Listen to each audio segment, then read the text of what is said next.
In 1983, during a routine training mission over Israeli airspace, two fighter jets collided in mid-air.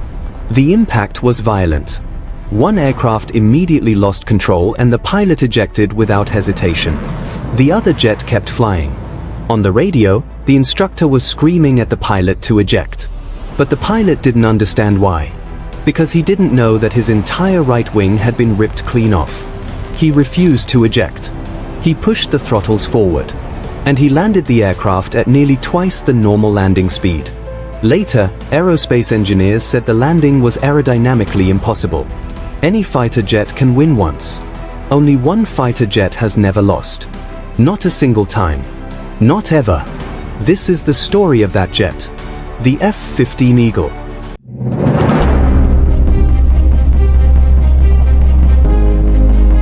This story really begins in the 1960s during the Vietnam War. American pilots were being outmaneuvered by smaller, lighter MiG-21s. Not because US pilots lacked skill, but because American jets were designed to do everything at once. Bombing, interception, dogfighting, ground attack. They were jacks of all trades and masters of none. The F-4 Phantom was a perfect example of this problem. It was fast and powerful, but it was also heavy.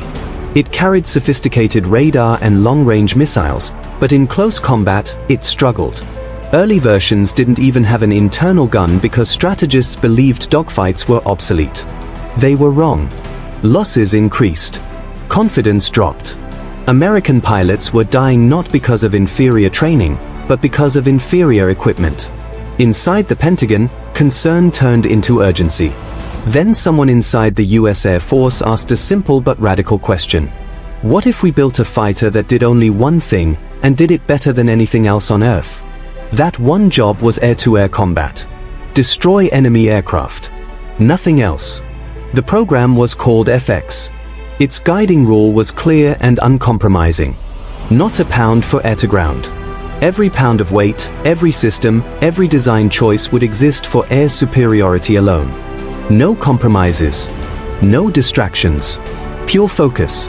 McDonnell Douglas won the contract in 1969. And what they delivered would permanently change modern air combat. The first prototype flew in July 1972. Test pilots came back with reports that sounded almost unbelievable. This wasn't just an improvement over existing fighters. This was something entirely different. The F-15's advantage starts with its engines. Two Pratt and Whitney F-100 engines produce more than 48,000 pounds of thrust with afterburners engaged. That is more thrust than the aircraft weighs when empty. Which means the F-15 doesn't just fly. It climbs straight up. From the runway to 30,000 feet in roughly 1 minute. If it wants to go higher, it can reach over 65,000 feet. That's more than double the cruising altitude of a commercial airliner. Top speed is Mach 2.5, nearly 1,900 miles per hour. But speed alone is not what makes the Eagle dangerous. Its large wings and aerodynamic design allow sustained 9G turns. 9 times the force of gravity pressing the pilot into the seat while the aircraft remains stable and controllable. To put that in perspective, most people start blacking out at around 5 Gs. Fighter pilots train extensively just to handle these forces. And the F-15 can maintain this kind of performance throughout an entire engagement. The bubble canopy gives the pilot near-perfect visibility in every direction. There are no blind spots. No obstructions. In a dogfight, seeing first often means surviving. And in the F-15, you see everything. The cockpit itself was designed around pilot efficiency. Every control, every display, every switch was positioned based on actual combat needs. Not theory. Not convenience. Combat effectiveness. And here is the part that still surprises aerospace engineers.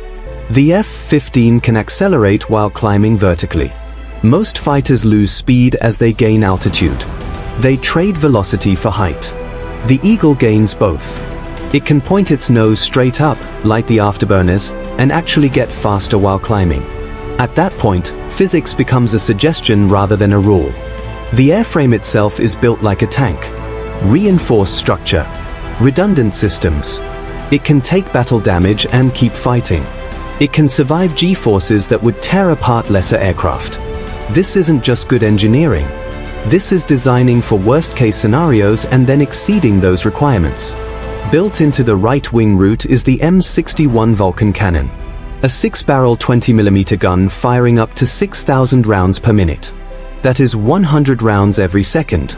Each round is designed to tear through metal and destroy critical systems. But the gun is rarely the main weapon. It's the backup plan, the last resort. The real strength of the F-15 is its missile loadout. It can carry up to 8 air-to-air missiles at once.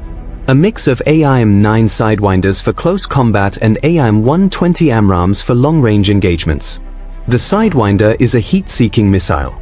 It locks onto the infrared signature of an enemy jet's engines.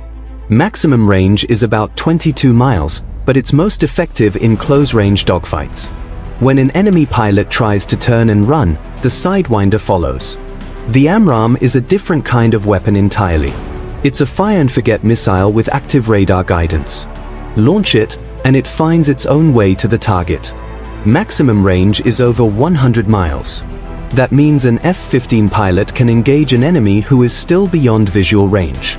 The enemy might not even know they're being tracked until the missile is seconds away. Often, the enemy pilot never realizes they are under attack until it is too late. The F-15's radar system is what makes all of this possible. The APG-63 and later APG-70 radars can track multiple targets simultaneously while continuing to search for new threats. It can see through clouds, through darkness, across hundreds of miles. The pilot is not just flying a jet. He is controlling an entire section of airspace. He knows where every aircraft is, friend or foe. He can prioritize threats, assign missiles, and engage multiple targets in rapid succession. Modern versions of the F-15 have even more advanced systems. Data links that share information with other aircraft. Electronic warfare suites that jam enemy radar. Targeting pods that can identify aircraft at extreme ranges. This isn't just a fighter jet. This is a networked weapons platform that dominates everything around it. This is where the F-15 becomes legendary. In over 50 years of service, the F-15 has achieved 104 confirmed air-to-air kills, with 0 losses to enemy aircraft. None. Ever. Let that sink in for a moment. Every major air conflict since the late 1970s. Desert Storm. Kosovo. Middle East conflicts. The F-15 has been there. And it has never lost. Its first combat victories came in 1979 when Israeli F-15s engaged Syrian MiG-21s. The Syrians were experienced pilots flying proven Soviet aircraft. On paper, they had a chance. In reality, it was a massacre. The Eagles dominated. Total air superiority. In 1991, during Operation Desert Storm, Iraqi pilots faced the Eagle again. On paper, the Iraqi Air Force was experienced and well-equipped. Soviet-trained. Battle-hardened from the Iran-Iraq War. In reality, they were overwhelmed.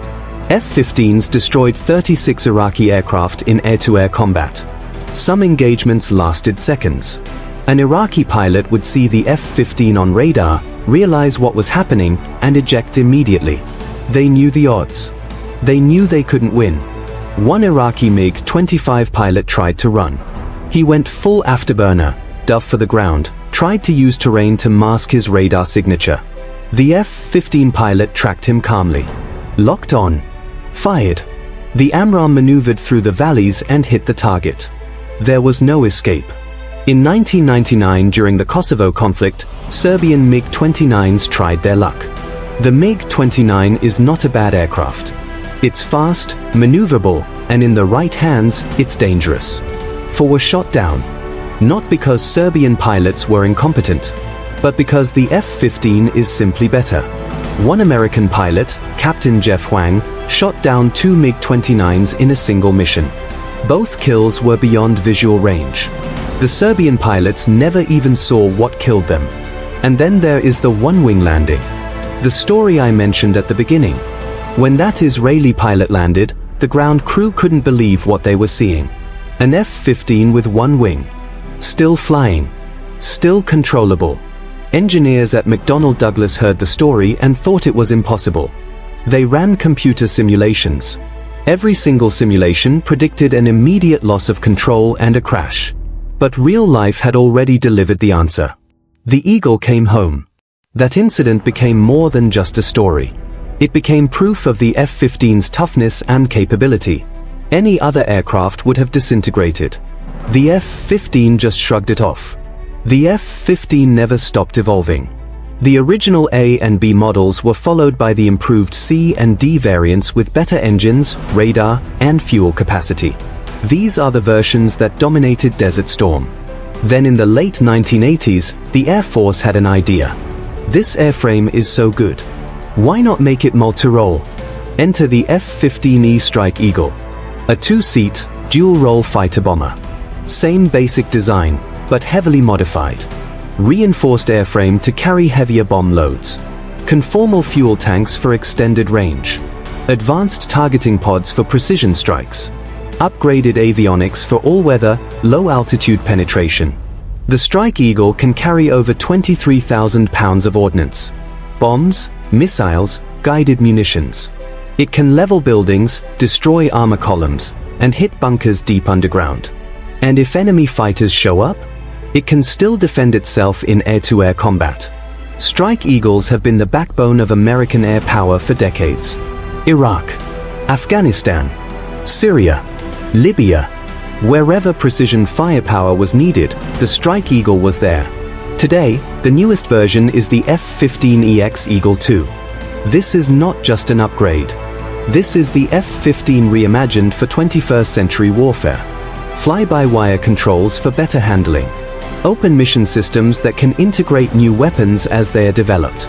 Advanced electronic warfare suites. The ability to carry future hypersonic weapons. And it can carry up to 16 air-to-air missiles. More than any fighter currently in service. A design more than 50 years old. Still in production. Still at the cutting edge. Boeing is building new F-15E/S right now in 2024.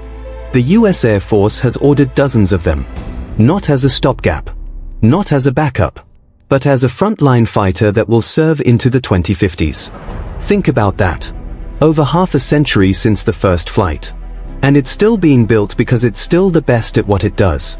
With fifth-generation fighters like the F-22 and F-35, some ask why the F-15 still exists. The answer is simple. Payload. Range.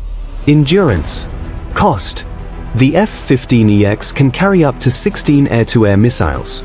Far more than any stealth fighter. The F-22 carries 6 internally. The F-35 carries 4. In a large-scale air battle, numbers matter. The F-15 brings overwhelming firepower. It has a combat radius of over 1,000 miles. That's deep penetration capability without aerial refueling.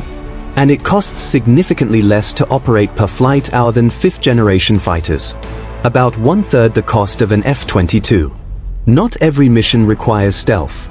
Many missions require overwhelming firepower and sustained presence. That's where the F-15 excels.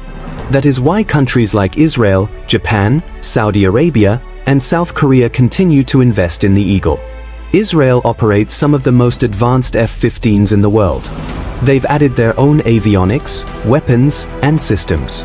Israeli F-15s have capabilities that even American Eagles don't have. Japan uses F-15s to patrol its airspace against potential threats. Saudi Arabia relies on them for regional air superiority. These nations aren't buying outdated technology.